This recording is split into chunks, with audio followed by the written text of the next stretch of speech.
What's going on, everyone? It's Justin here, and today we're taking a first look at the brand new 2025 ASUS ROG Flow Z13. I had a chance to take an early look at this computer, and I also want to give a huge thanks to ASUS for partnering with me on this video.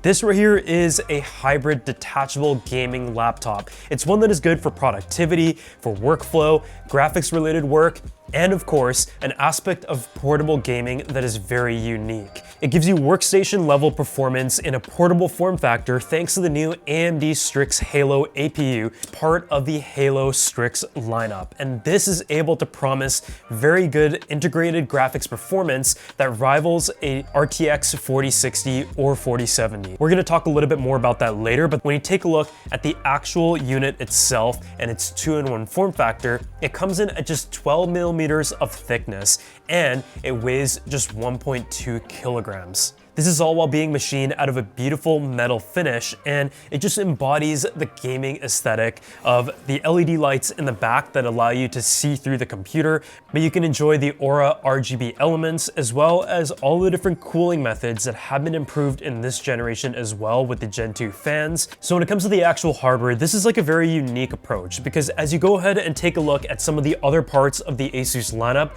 including the ProArt line, you'll see that they have a 2-in-1 model as well as a 13-inch and a 16-inch computer. And depending on what you need, whether it is more power, a dedicated graphics card, you can pick between the options, and the similar thing is seen in the gaming lineup as well. You have the most portable option, the ROG Ally X, as well as the Flow Z13, and then you also have the Zephyrus lineup, and then you can go all the way up to the large computer that is purely focused on performance. But this, I feel like, is for someone who wants workstation level performance, but great portability, the ability to enjoy multimedia by being able to detach the keyboard and just have it in the most portable form factor, while being able to take advantage of the touchscreen as well for just user input and also artistic aspects. As you take a look at the hardware itself, I would say it is just very well machined, and thanks to the unified setup without a discrete GPU, it allows it to be able to achieve the slim form factor.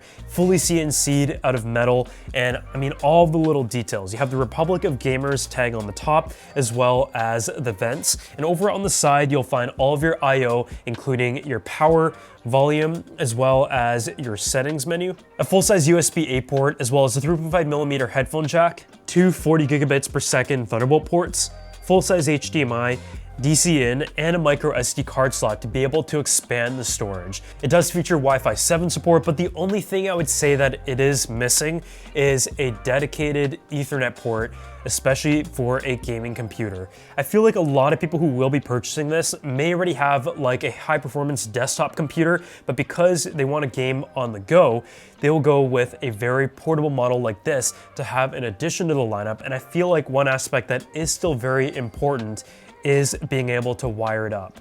And when you take a look at the hinge, it is also very, very durable and well machined for all different angles, from a tablet mode over to a stand mode. And I mean, it just feels very, very solid and reduces the amount of shake. When it comes to the keyboard as well, it gives you 1.7 millimeters of key travel. It is fully illuminated. The trackpad is also very nice to use, and it has like that soft touch feel to it. But I just like that it is a full-size, well-placed keyboard that you can also lay flat or take it off entirely to be able to use the ROG Flow as a tablet. When it comes to the display, this computer features the ROG Nebula display. It is a 16:10 aspect ratio, 13-inch display, 500 nits of peak brightness, full 100% DCI-P3 color gamut, but it also gives you a 180 Hz refresh rate and 3 millisecond response time, particularly for gaming performance. And that is key, because a lot of times displays are either focused towards like artistic uses, OLED panels for example, whereas this one right here is focused towards a high refresh rate and a fast response time, so you can use it as your dedicated gaming machine. I feel like the ultimate combination for a lot of people will be connecting a PC compatible controller to it to be able to game on a mobile display like this. So you have a computer that is very portable, but has a performance that gives you PC level graphics, great frames per second, as well as a solid refresh rate display, while being able to play with an external input device, such as a controller, giving you that perfect bridge experience between a desktop computer or a dedicated gaming computer and a portable machine.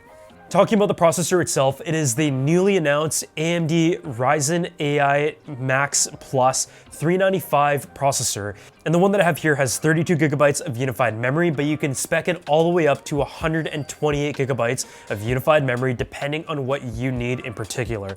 And yeah, when it comes to performance, I was honestly impressed. I wasn't really sure what to expect in the beginning from a 2-in-1 design, but after learning more about the processor itself and how it uses AI to balance the memory allocation between the CPU and the iGPU, I was honestly blown away by what I was able to get from the integrated graphics, because it was definitely a bold approach for a gaming product that is part of the ROG lineup to feature an integrated GPU, which traditionally is not exactly positioned to be able to give you high performance gaming.